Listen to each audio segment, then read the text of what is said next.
Welcome to Solve It Like a Marketer. I'm Stephen Hobay. Today I'll be exploring how to use data to build a better startup faster. If you like this video, please subscribe and hit that bell so that you get notified of new episodes every week. Don't go away. Now, in a startup business, you have so many things to think about. And one aspect is to figure out what stage you are at as you move along and you develop. So this is where founders and owners tend to, believe it or not, lie to themselves.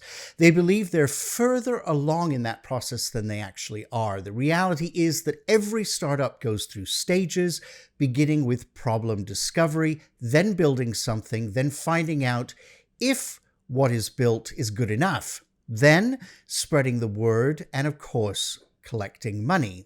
That's what we want to do. And this is where the Lean Analytics Stage Framework comes into play. It's developed by Alistair Kroll and Ben Yoskowitz. Now, this Lean Analytics Stage Framework combines aspects of many different models. It's really ideal for improving startup growth. And with it, there are 5 pillars to this model. They are empathy, stickiness, virility, revenue, and scale. Interesting, right? So let's review. Number 1, as I mentioned, is empathy. So during the product development stage, you'll spend most of your time listening to customers. So empathizing with their challenges and taking in as much feedback as they're willing to provide. So really listening to their needs and wants at this stage is paramount. Identifying the problem that they have and the key to solving this. And then once you have solved it, you can move on to the next stage. Number 2, stickiness. This refers to engagement and retention. Sticky, right? So it's all about the quality of work that you do and the great customer service. Your customers or clients don't want to leave, but they're actually loyal to you. Stage 3, virility. So this is about communications within your existing customer base. It's less about attracting customers through heavy advertising spending, but here we're focusing on organic growth.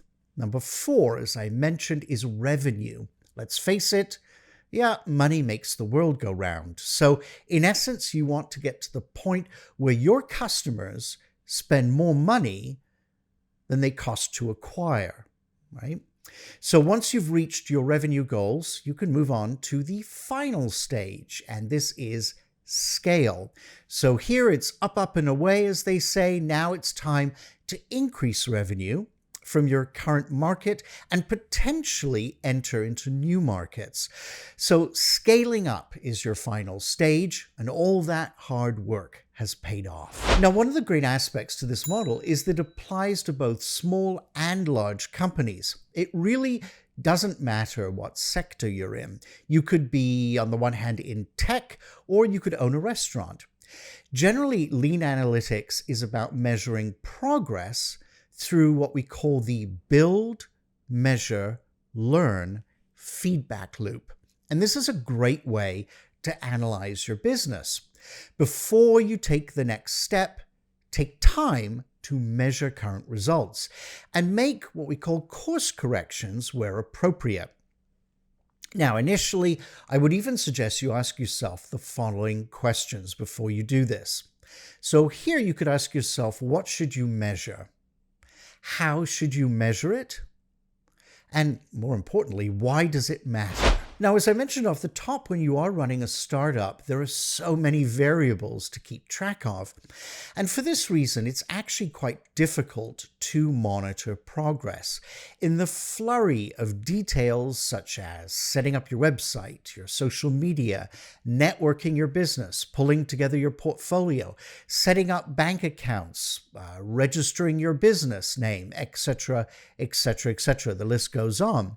You need to take time to step back, and evaluate. So give this framework a try and let me know how it goes in the comments below.